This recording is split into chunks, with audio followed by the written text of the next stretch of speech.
Welcome to Let's Talk About It. A podcast gets a platform for real talk, real people, real topics, real conversations. Enjoy the show and enjoy this journey.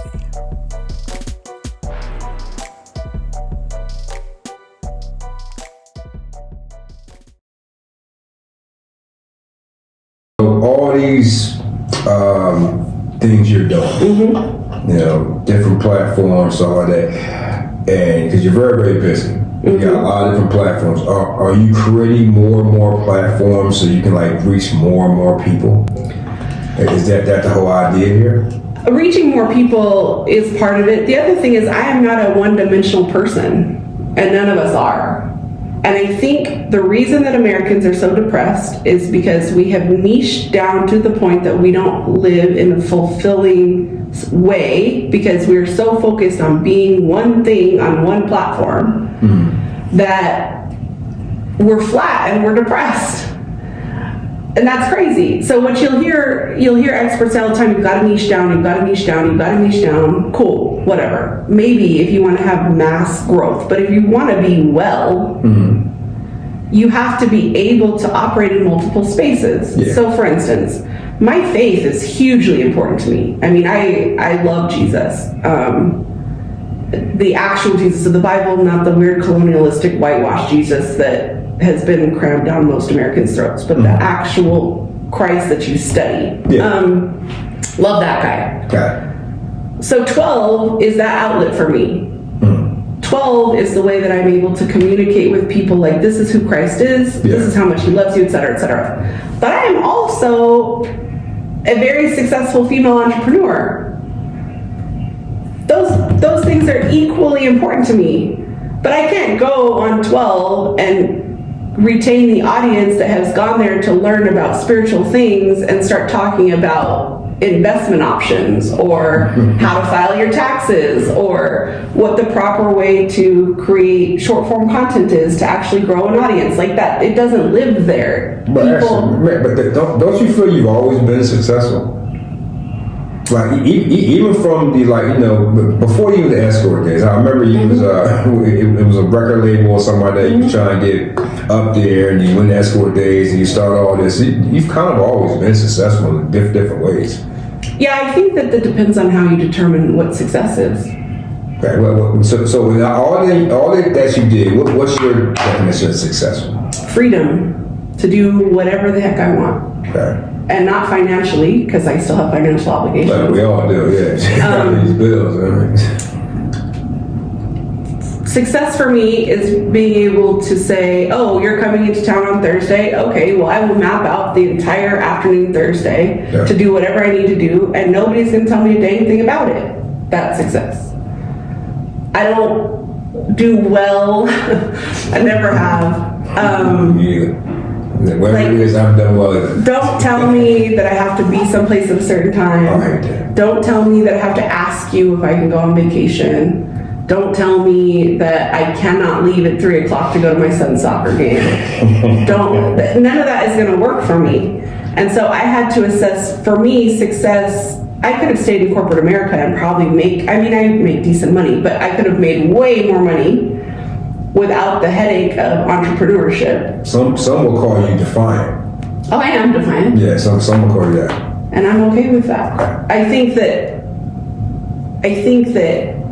things like defiance and rebellion and when focused in the right way are actually huge gifts. They're not negative things. It's kind of like stubbornness. Okay, so I have 3 children and they are all stubborn in their own ways. And I'm stubborn. I'm sure that shocks everyone. No. Yeah, I'm a very stubborn person, but I tell people. Very serious person. I am. I'm serious too. She is very serious. I am very serious. Yeah. Despite the most she's laughed since I met her. To me. My brother,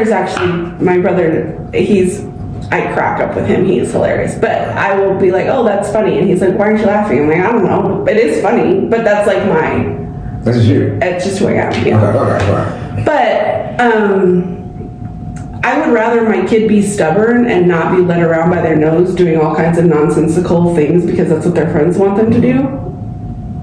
So stubborn isn't a bad thing. Like, be stubborn, that's fine. Right. Like, now sometimes they're stubborn in ways that I prefer they not be, but in the summation of their life, it's better to be stubborn and know your own mind and to stick with what it is that you're trying to accomplish than to be just like, you know, so.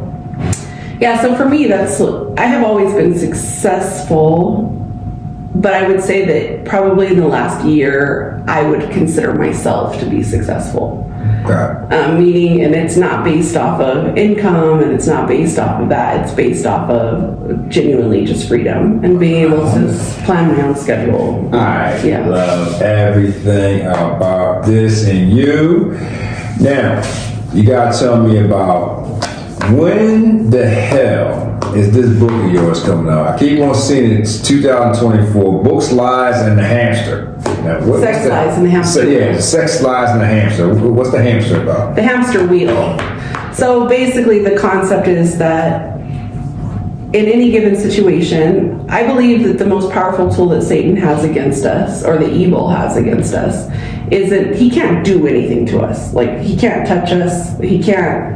I think we have this like ideology that Satan's sitting around like throwing darts and doing the most, and he can't. Like, that's, if you are a follower of Christ and you believe in that, there's nothing scriptural about Satan being able to attack you if you are a child of God. He cannot. But what he can do is he can present a lie to you, and if you choose to take the lie on and operate in truth as its truth, it completely derails your whole life. Sure. And so the book is really about lies that sexual trauma presented to me from the time I was 4 through high school, through escorting, all of these lies that were presented that I then believed as truth that then put me on this hamster wheel of toxicity and nonsense. And so the book is really about addressing lies and what process I have gone through to look at different seasons of my life and say, is this true or is this not true and I just believed it as truth? And how do I rip that lie out and replace it with what is true so that I can get off that hamster wheel?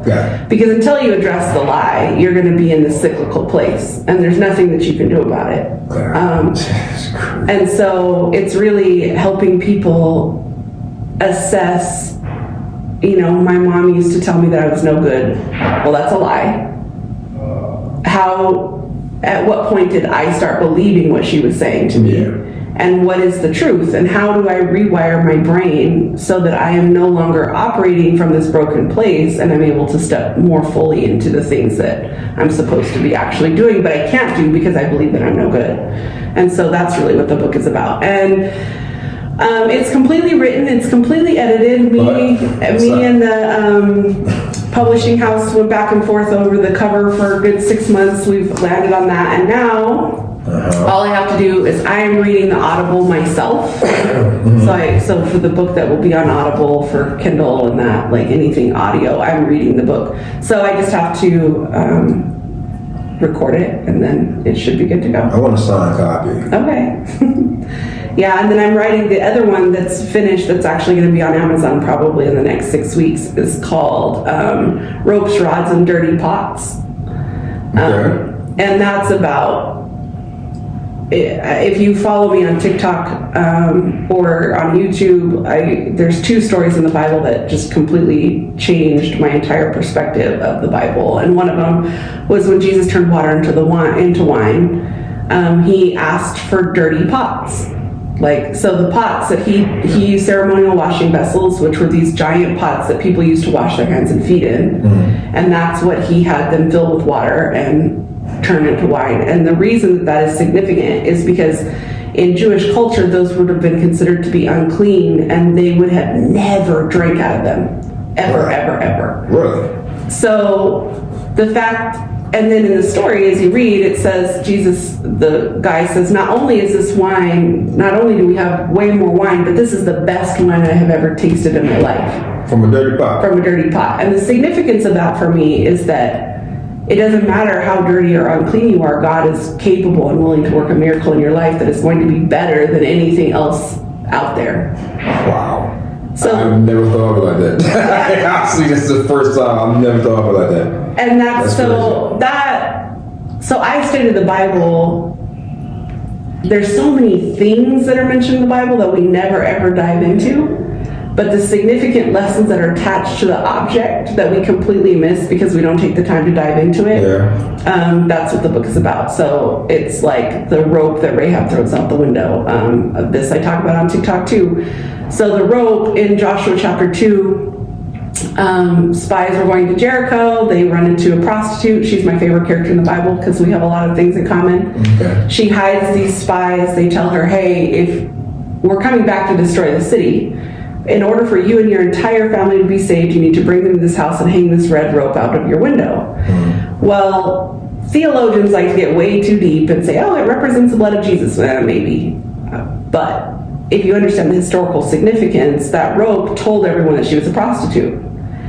And that's how people knew that her house was a brothel, was because she'd hang that red rope over her door on the inner corridor of the wall of Jericho.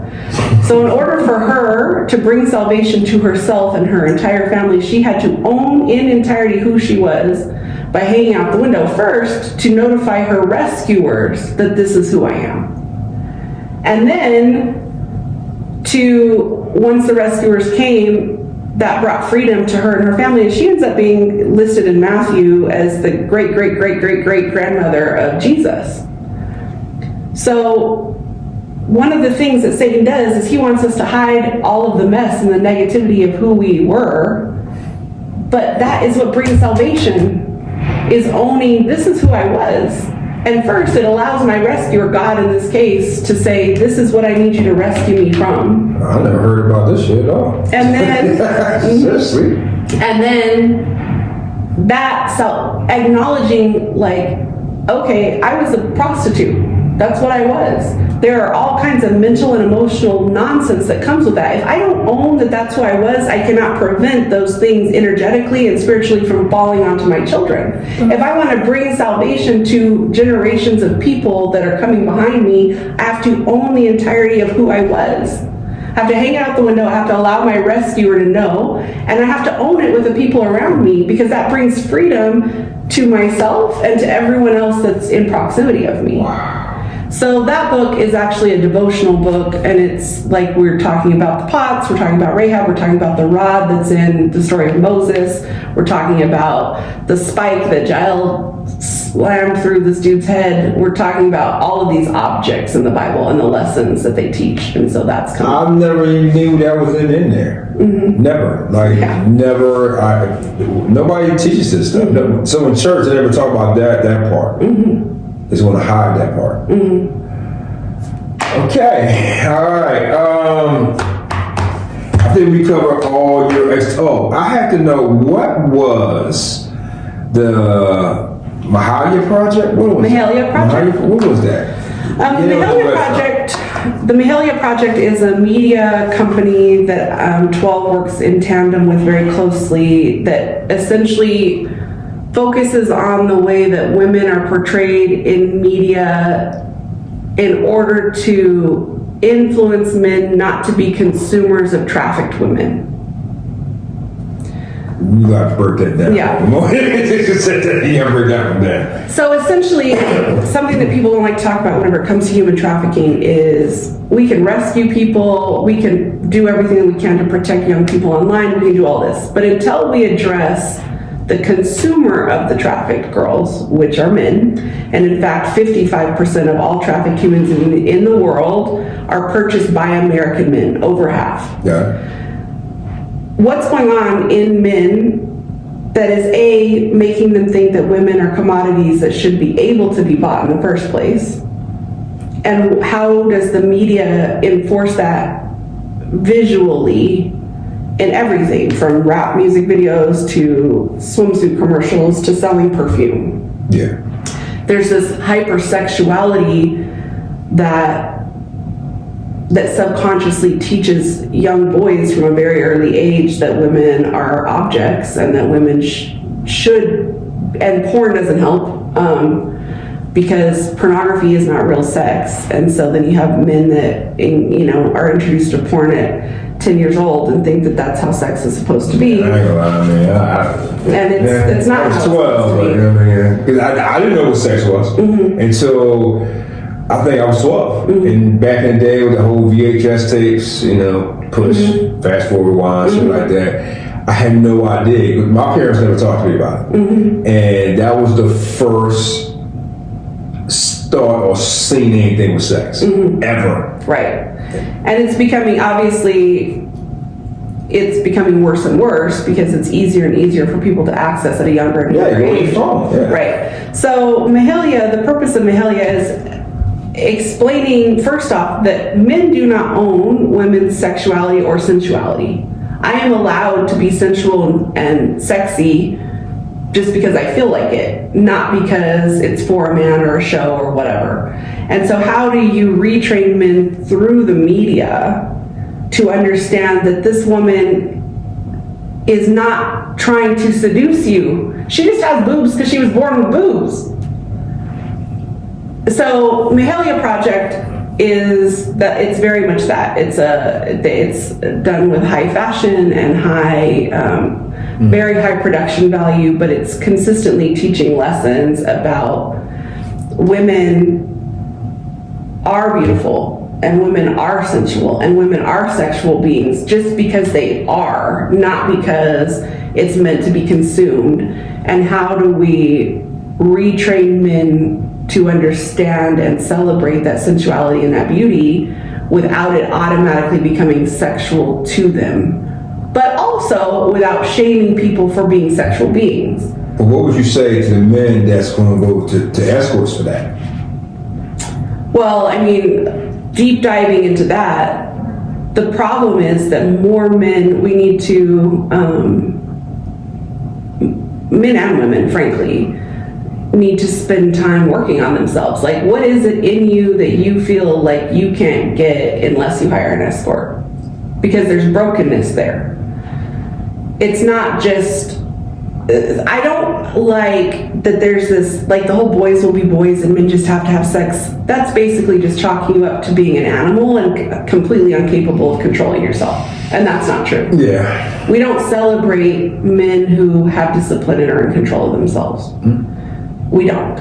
And there's, do you know who Jordan Peterson is? No, break it down. So Jordan Peterson is a psychiatrist, and he says that you want a dangerous man. And a dangerous man, a genuinely dangerous man, is someone who has the capability to do dangerous things, but is in complete control of himself and only allows that to happen whenever it's necessary. So a truly dangerous man, for instance, my father, the most mild-mannered, chill-out dude. But growing up, if you had broken into his house, he's going to handle you. No question. That's a dangerous man. I would classify that as something else. I would classify that as an alpha male. Well, except I think that alpha males lean too far into with respect, I guess. Control, etc. But you have to look up Jordan Peterson, Dangerous Men, and he'll break it down much better than I am. But what he says is basically dangerous men are men, like dangerous, like not dangerous, damaging men are undisciplined men. Yeah, I know that. That's for sure. And so, but we as a society, specifically when it comes to sex, celebrate the male's supposed inability to control themselves sexually.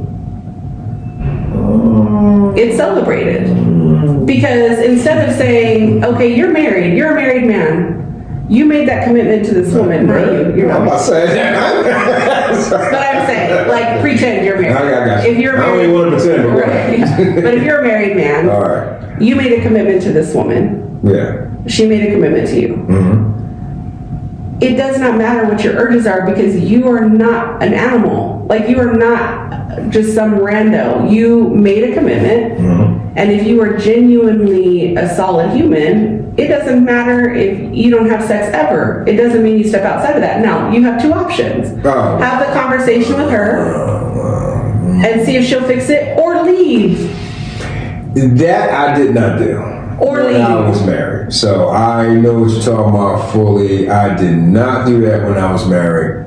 I got caught up in situations. It's on one of my stories. You guys, you've seen them. I forgot 6, 5, whatever the story was. In a bad place. Wasn't no communication. I lost 3 parents in a row. I felt that she wasn't there for me. So it seems like another female came out of the blue, and she reached out. We had a conversation, and she did something that my ex-wife was not doing at the time, listening. Now, for a lot of men, I know a lot of guys like this, especially I went through it. When we're not listened to, that's a red well, that's flag, what I was saying earlier. That's why I was hired 90% of the time. Exactly. They wanted to So, be listened and to. I did my thing, and that was my fault because it should never happen. I can't sit here. I'm not. Look, everybody says the same thing. Well, if you're going to do it, divorce them. It's not that damn easy. It's really not that easy. I know people have their own personal. It is pretty damn easy. To me, it's not easy. It's not easy. It is easy. It's not easy. I'm telling you because us. Right, like you said earlier, right? Our brains are totally different. Okay, when a guy's put in that situation, the majority of us, we're not thinking, okay, we're going to divorce him first. We're going to hit first, Right. Because that's just in our DNA. It's not in your DNA. That's exactly what I'm saying right now. Whatever guy you say, I'm saying it's in DNA. But we're not going to agree on this, but okay, I got you. It has to do with discipline. You can choose. Well, I wasn't disciplined at all. And that's my point. Yeah. So there's this common misconception that women, and this is bullshit. This is straight from some sort of weird male narrative that you guys like to tell yourselves. Yeah. That women have this desire to be monogamous and with one man for our whole lives. That's not true. Oh God! Look at TikTok. Everybody independent. That's not true. I mean, I'm just saying it's not. I'm saying like women. This whole like women are meant to be monogamous. That's a bunch of crap. Yeah, I hear it also. It's not true.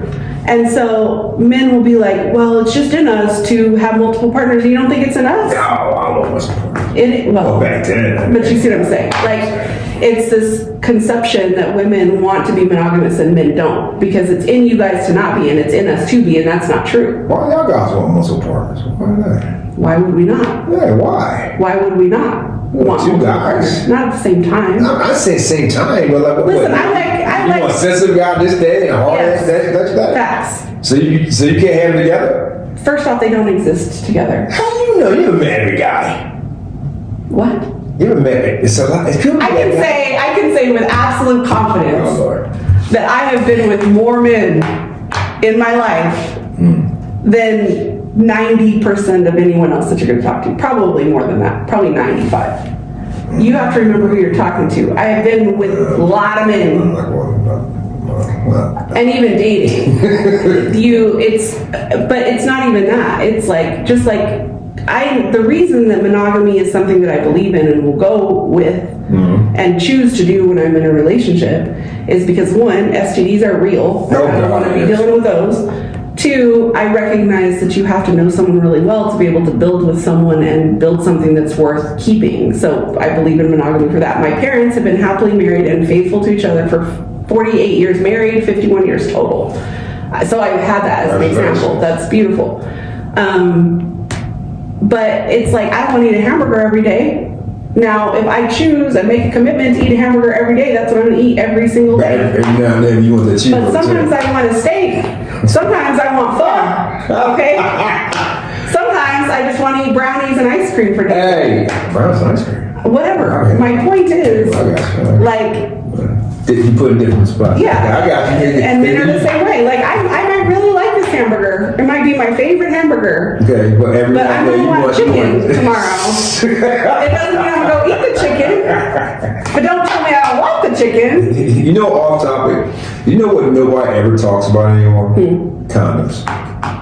Oh, those are necessary. But nobody talks about them. Look on social media, look at the store. I haven't even seen the store hardly anymore. Really nobody addresses or talks about condoms.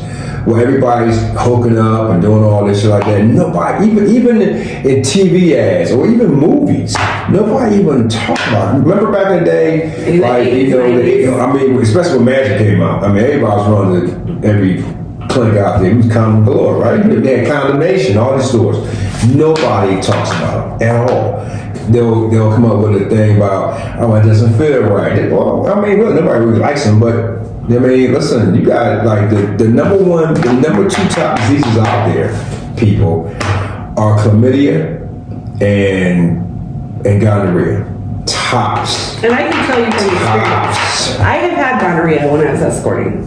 Really? And I mean, it's fixable with penicillin, but you do not want that. It feels like you are pissing razor blades. There's blood in your urine, and it is excruciatingly painful. Like, it is awful. I bet. And just because it's fixable does not mean you want to experience it. That's right. Like, it's just, no. Condoms are, what I explain to people. Nobody talks about them. No, they don't. And in escorting at the level that I was in, we would have to get STD tests before we ever were with the person, and they were paying for exclusivity. If they found out that I was having sex with somebody else, it would have been like game over, the contract was over. Yeah, guys, but there's a little level 100% where they don't do that. Right. No. Right. So, but condoms, because of all of the things I've been through, one of the rules that I have for myself is, no. Oh boy, here we go. Get it. People, you might get comments on this. I don't think that God has an issue with premarital sex. There, I dropped that bomb. If you look at what the definition of the word fornication means, fornication comes from the Greek word porneia, which is where we get the word pornography, and it actually was in reference to idol worship. It means you should not be having sex with people to worship idols.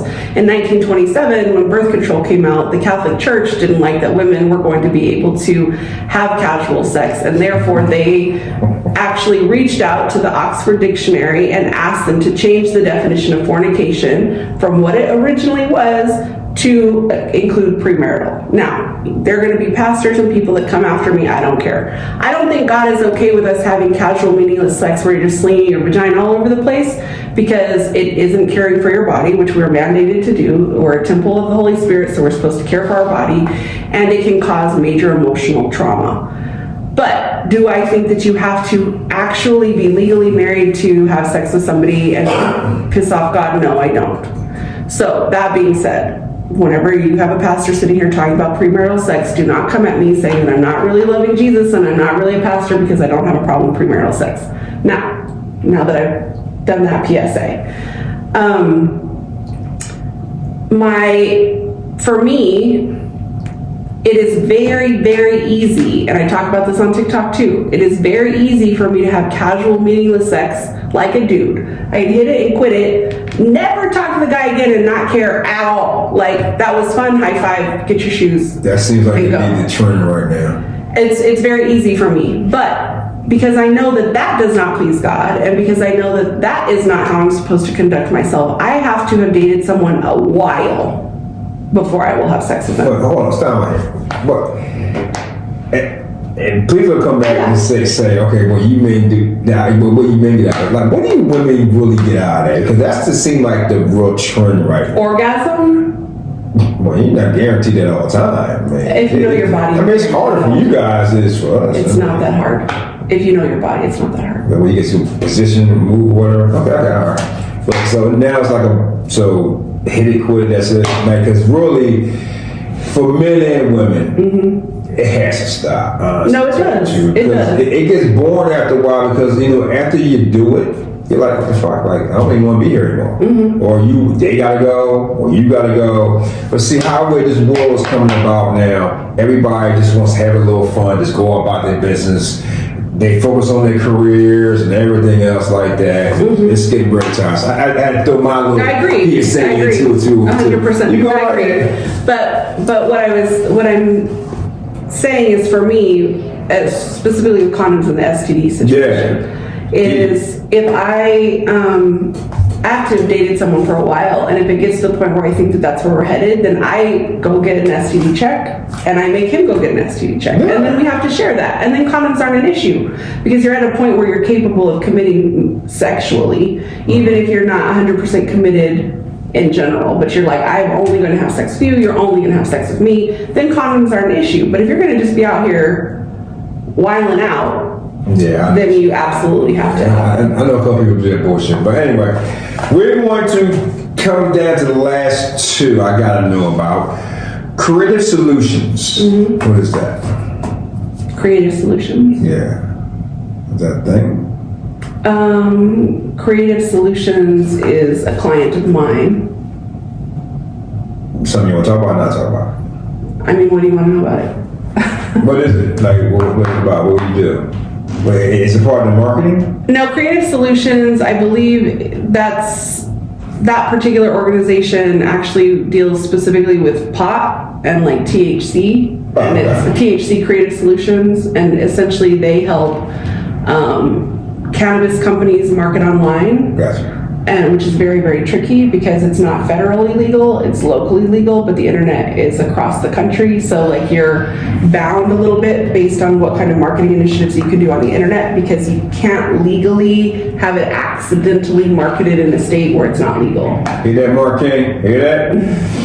Yeah. Because he's dealing with it right now. So it becomes a challenge. So THC Creative Solutions is a client of mine that I handled their social media for a long time, and they actually help cannabis companies market properly. So I was a subcontractor of theirs. Okay. And yeah. Okay, all right. Last one. I know it's not here anymore. What was your Red Rope Ministries? Red Rope Ministries was sort of my baby step into ministry. That's the first one? But before 12? Yeah, it was before 12. I knew probably 2 years into my healing journey after escorting that I wanted to utilize my story to impact women. I was terrified, first off, because there's a lot of judgment that comes with this. And people's perspectives and the comments, and people get really hateful and nasty. And at that point, now I'm just like, but at that point in my journey, I wasn't as healed and secure as I am now. And so it was kind of like my way of, I wrote blog posts and sort of started dabbling in speaking engagements in small women's groups and stuff. And so that was sort of like the segue. And then after I moved to Detroit and was on staff at a church there and had a lot of encouragement and support from my Detroit community, the church I went to is actually called Detroit Church. Shout out to them, amazing people. If you're in Detroit, check them out. Yeah. My pastor there, his name is Sonny Smith, and he said, Ashley,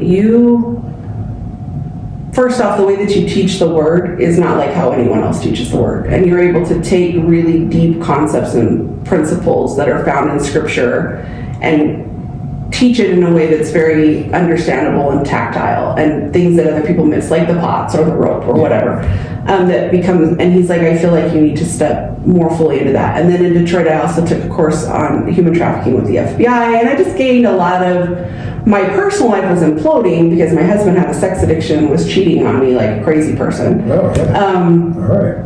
That's a whole, I've lived like 47 lives in my 44 years. Okay. That's nice. So, wow.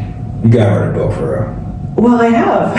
You got to come on. I got to read this book. I got to see this one. So, there was just, it was during my season in Detroit where I was like, I think I can actually talk about this for real and not. And that's whenever things started shifting. Then I moved back from Detroit, became a marketing director for a church. It was just sort of like, the scripture that says God works all things together for the good and the glory of those who love him. I can say with confidence that if you look at the summation of my life, from the very first thing that happened to me when I was 4 years old, through molestation, all of the negative, all of that, all the way through, good and bad, that every single thing that I have faced has prepared me to do exactly what I'm doing right now. Wow. And gives me the ability to speak into the lives of people that other people can't speak into their life because they don't have the same level of experience or the same set of circumstances that I've walked through. And so whenever people talk about, well, if God is so good, why does he allow bad things to happen in the earth? You don't want to be controlled by God. We don't want to be controlled. We don't want to be puppets, which means that we have the ability to do what we do, and he does not force his will on us. Because if you're in a relationship where you are being forced to be there and being forced to behave a certain way, it's not a real relationship. Yeah. And so the reason that people are able to do whatever they want and evil is in this world is because God does not control us. But when you are willing to give whatever negative situation to him, he is capable of transforming it and using it to powerfully impact people, as soon as you're willing to just let go of it. Jeez, wow. Ma'am, I got one more question for you. I'm going to save it for the end. Remember last time, right? You and I played a little game. Yeah. But it's not that game anymore. Okay, what's the game? She is my first test victim of a new project game I have today. She's going to be my first one. Now, no time limit, no nothing. I do my things differently. My podcast is all about a menu. You can pick and choose whatever you want. I make it special. I do everything I have to do. You're going to have 5 questions. That's 5. Okay. You got plenty of time to think about it. You know, you're very elegant in all your answers. Okay, you ready? Number 1. Can you see the picture? I cannot. Okay, sure? Uh-huh. All right, there you go. Best advice anyone ever gave you? Don't take people's advice. That's the best one. What's a luxury you cannot live without? Snail mucin.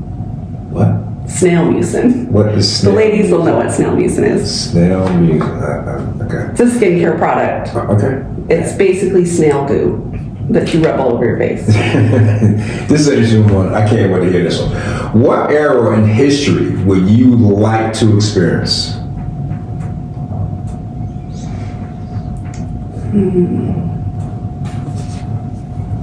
Depends. Where am I at on the economic totem pole? Because if I'm rich, there's a myriad of them. If I'm poor, Wherever you are right now.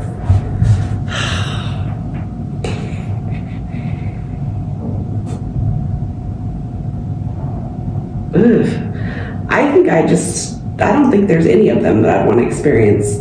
Because women until the 90s, I mean, we couldn't even have our own credit card till we're the mid 80s. Why would I want to revert back to before then? No, thank you. There's just not anything. I mean, there's some periods in history that I think would be cool for a day, maybe. Like Just experience. Rome, like the height of the Roman Empire, I think would be interesting. By the sea, though, because they had less sewage issues. This is disgusting. I mean, I'm just saying, like, history is a situation I'm pretty good with right now. Pretty good right now? Yeah. All right. Yeah. Biggest risk you ever taken? That's an impossible question. Nothing's ever impossible. I take risks all the time. I will never stop because I believe that old age has nothing to do with your time on earth and everything to do with your unwillingness to do things that make you uncomfortable. And I will never be old because I will always take risks. So, I mean, quitting the aerospace company, going into business for myself, that was pretty risky. Climbing off a balcony, I mean, that was pretty risky. Yeah, people contact you about shit. You know, starting a church, that's pretty risky. Being as open as I am with my life, that's considered risky by some people. I don't think that there's one that I would say is, I just don't believe in failure at all. Okay. I don't think it exists. I think that the way that you react to things is very real. But failure is not a thing. It's if you try something and it doesn't work out, it was a classroom. No, I believe in failure, but always overcoming. Yeah, I just don't think it's a thing. I think if your mindset is that it's a classroom, you cannot fail. So as far as risk goes, it's difficult for me to like say that this one was worse or that was worse. Because if failure isn't a thing for you and you're just always going to look at it as a classroom and a way to move forward with more information, so it didn't work. Something you wish you were better at?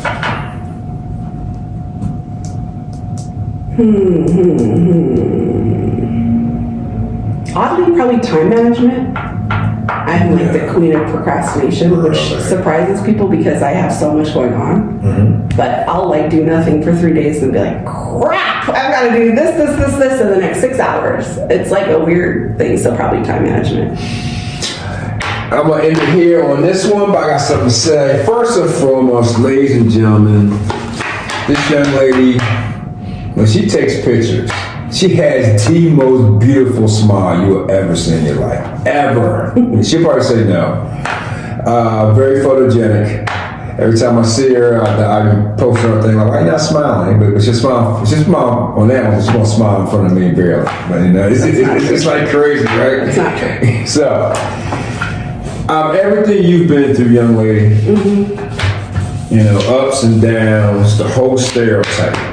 You have dismissed that stereotype that I've heard, I don't know if you heard this or not, about women that has been in the sex industry, sex working, you know, from escorting, prostitute, sex work, whatever, that they cannot have a life after that's over, proving them wrong. And obviously you have done that big time. I have another guest I'm going to have on pretty much soon is going to prove that wrong. But for the naysayers, when they come against you, and I don't know if they do, I probably think they probably do. Like, how do you handle naysayers that come against you? I have taught my children that there is people's perspectives and there's the truth. And if somebody brings their perspective to you and you know it's not the truth, you don't even have to worry about listening to them at all. So I've taught my kids since they were little bitty. My youngest son's 5, my oldest daughter's 21. I would say if Justice is in this phase right now because he's going to kindergarten, his little friends will be like, you're ugly, you know, and I'm like, and I'll tell him, are you ugly? No. So why are you worried about it? What you need to say to them is think what you want, but that's not true. And that's what I tell myself too. If somebody's like, oh, you're blah, blah, you know, or you're washed up goods, or nobody ever wants to love you, or blah, blah, blah. Is that true? No. So bless them and block them. You know, if it's on the internet, I'm like, God bless you, and just delete. You don't have to keep those voices in your life. Just get rid of them. Like, it doesn't matter. And if it's somebody that's close to you and they're speaking these things over you, you have to assess whether that relationship is actually benefiting you, regardless of who it is. Because family is built. It is not genetic. Now, if you happen to have good genetic family that uplifts you and encourages you, then keep them around. But otherwise, just there's no reason to keep the toxicity. So for me, you know, I'll have crazy stuff in my comments on TikTok, especially. Like, people are real, they would never say it to my face, but they'll get real happy with their keyboard fingers. The keyboard words, yeah. And it goes back to what Sex, Lies, and the Hamster Wheel is about. Satan will use people to present lies to you that you can choose to believe and internalize that puts you on this mental thought pattern of toxicity. Yeah. Or you can write that minute, say, this is a lie, I'm not adopting this as truth, and they can think whatever they want, but I'm not going to accept that. And you just have to get to a point where you are so secure in the truth of who you are, how God feels about you, and the trajectory of where you want to go, right, that anyone else's voice, you just don't hear it. I love it. I do. Ladies and gentlemen, I had to have her back. I'm so glad she came back. Ashley, thank you for coming on. I know you're very, very busy. You have all these podcasts you gotta be on, but I had it on mine, so I'm very happy about that one. Thank you, ladies and gentlemen, for being here this week. I will see you next week on Let's Talk About It. Thank you, ladies and gentlemen, for watching the show. Please subscribe, click on the bio, support the show. Thank you so much again. We'll see you next week for another amazing episode on Let's Talk About It.